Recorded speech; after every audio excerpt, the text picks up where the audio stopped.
भाद्रपद माह की सोमवती अमावस्या इस वर्ष 2 सितंबर को पड़ने वाली है।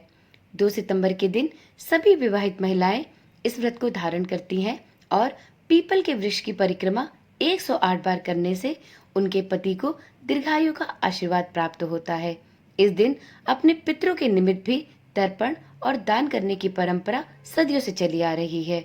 ऐसी मान्यता है कि यदि आप सोमवती अमावस्या का व्रत रखते हैं तो इस दिन सोमवती अमावस्या की व्रत कथा भी सुननी चाहिए, क्योंकि इस व्रत कथा को सुने बिना आपकी पूजा और आपका व्रत अपूर्ण माना जाता है। तो चलिए आज की वीडियो में हम सुनते हैं सोमवती अमावस्या की पावन और पुण्यदायी व्रत कथा।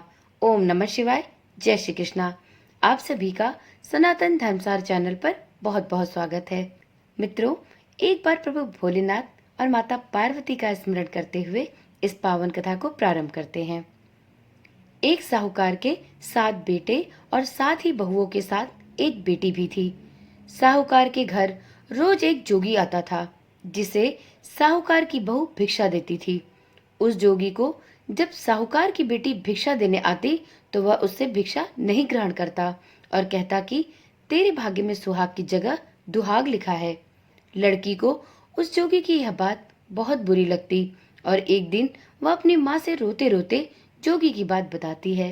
सारी बात सुनकर माँ कहती है कि कल जब जोगी आएगा तब मैं उससे सुनती हूँ कि वह क्या कहता है और क्यों कहता है।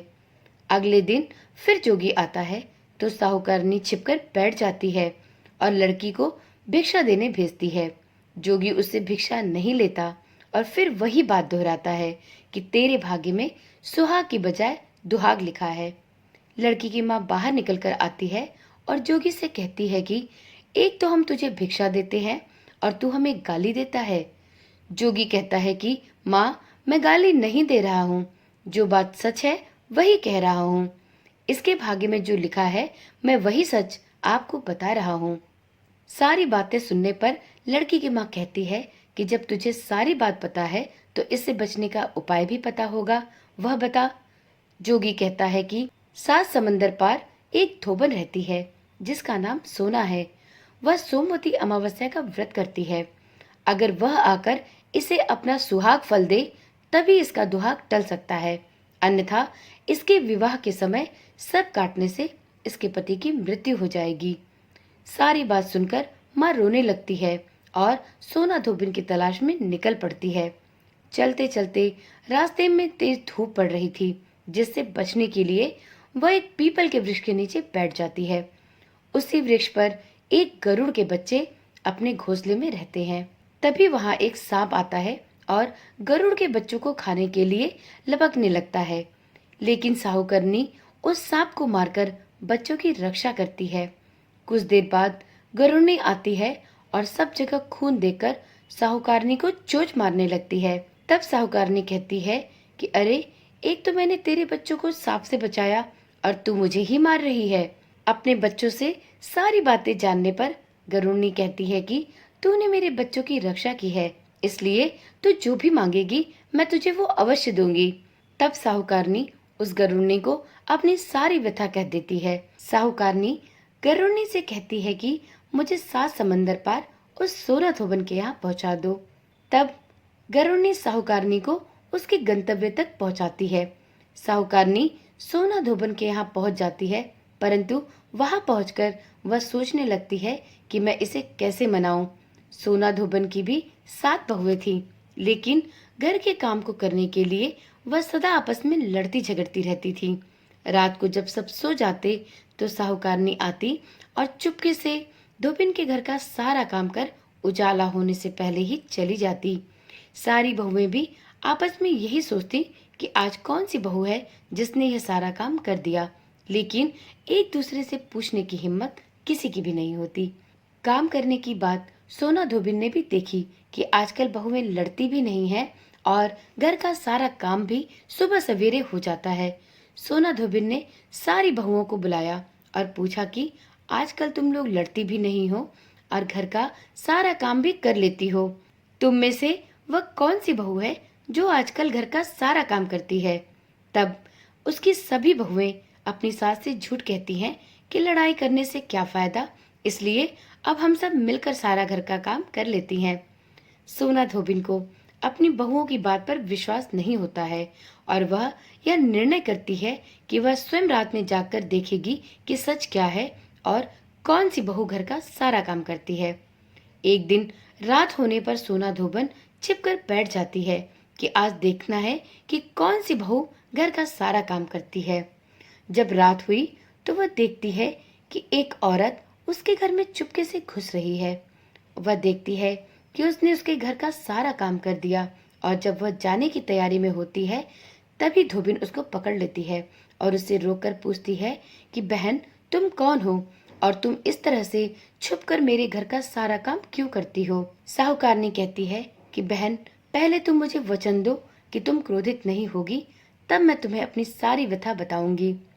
धोबिन उसको वचन देती है और कहती है कि हाँ, मैं तुम्हें वचन देती हूँ कि मैं तुमसे क्रोधित नहीं होंगी, तुम मुझे सारी बात बताओ। तब साहूकरनी अपनी बेटी के भाग्य में दुहाग लिखने की बात को विस्तार से बताती है और उस जोगी की बात भी बताती है कि उसने उपाय के रूप में सोना धोबन के पास उसे भेजा है कि वह सोमवती अमावस्या का व्रत करती है और वह यदि चाहे तो उसकी पुत्री को सुहाग दे सकती है। पहले तो साहूकारनी की बात सुनकर सोमा धोबन विचार में पड़ जाती है, परंतु साहूकारनी की ऐसी स्थिति देखकर वह उसकी पुत्री के सुहाग के लिए उसके साथ चलने को तैयार हो जाती है। जाते हुए सोना धोबन अपने बेटों व बहुओं से कहती है कि मैं इस औरत की बेटी को सुहाग देने जा रही हूँ। अगर मेरे पीछे से तुम्हारे पिताजी या तुम्हारे पतियों के साथ कुछ भी दुर्घटना होती है तो तुम लोग उनका अंतिम संस्कार मत करना और उन्हें ऐसे ही रखना। मैं जब आऊंगी तभी कुछ करना। उसकी बहुएं हामी भर देती हैं और इसके बाद साहूकरनी के साथ सोना धोबिन उसके गांव सात समंदर पास चली जाती है। जब धोबिन साहूकारनी के घर पहुंचती है तो साहूकारनी अपनी बेटी का विवाह बहुत ही धूमधाम से करती है। तब फेरों के समय सोना धोबिन कच्चा करवा, दूध तथा तार लेकर बैठ जाती है। विवाह के समय वहां पर एक सांप आता है और दूल्हे को डसने लगता है तो सोना धोबिन करवा आगे कर तार से सांप को बांध देती है और उसके बाद सांप की मृत्यु हो जाती है। इसके बाद सोना धोबिन अपने मांग से सिंदूर निकालकर लड़की को सुहाग देती है और कहती है कि जितनी अमावस्याएं मैंने की है उन सभी का फल साहूकारनी की इस लड़की को मिले और आगे से जो मैं अब अमावस्याएं करूं उसका फल मेरे पति और मेरे बेटों को मिले।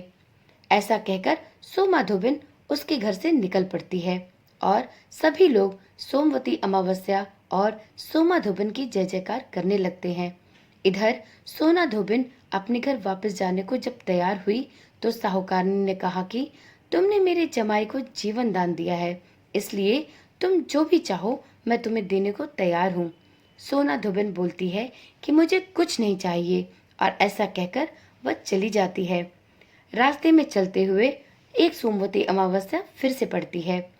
इस बार सोमा धोबन के पास अमावस्या की पूजा के लिए कोई भी सामग्री नहीं होती है, परंतु वह फिर भी पीपल के पेड़ के नीचे बैठकर सोमवती अमावस्या की कहानी सुनती है, व्रत रखती है और पीपल के पेड़ की ईंट के साथ 108 बार परिक्रमा करती है।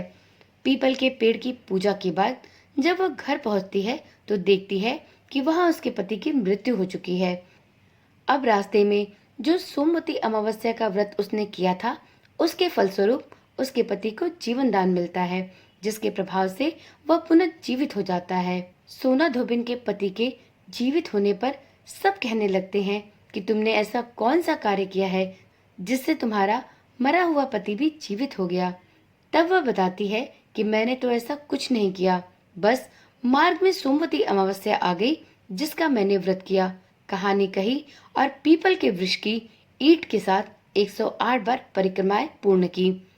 अब सारी नगरी में ढिंढोरा पिटवा दिया जाता है कि हर कोई व्यक्ति सोमवती अमावस्या का व्रत करेगा, पूजा करेगा और कहानी कहेगा और इसके साथ ही पीपल के वृक्ष की 108 बार परिक्रमा करेगा। जो भी व्यक्ति यह कार्य करेगा उसको उसके पति की दीर्घायु का आशीर्वाद प्राप्त होगा। तब से सोमवती अमावस्या के दिन व्रत रखने की परंपरा प्रारंभ हो गई। हे प्रभु भोलेनाथ, हे अमावस्या माता, जैसे आपने साहूकार की बेटी का सुहाग दिया, जैसे आपने सोना धोबिन के पति को जीवित किया, वैसे ही सबके सुहाग की रक्षा करना। तो एक बार प्रेम से बोलिए, उमापति भोलेनाथ की जय, अमावस्या माता की जय। मित्रों, आज की वीडियो यहीं पर समाप्त करते हैं। यदि आपको सोमवती अमावस्या की यह कथा अच्छी लगी हो तो वीडियो को लाइक करें और साथ ही इसी प्रकार की कथाएं और रोचक जानकारियां सुनने के लिए चैनल को अभी ही सब्सक्राइब करें। तो चलिए कल मिलते हैं एक नई वीडियो, एक नई जानकारी के साथ। तब तक के लिए ओम नमः शिवाय, जय श्री कृष्णा, राधे राधे।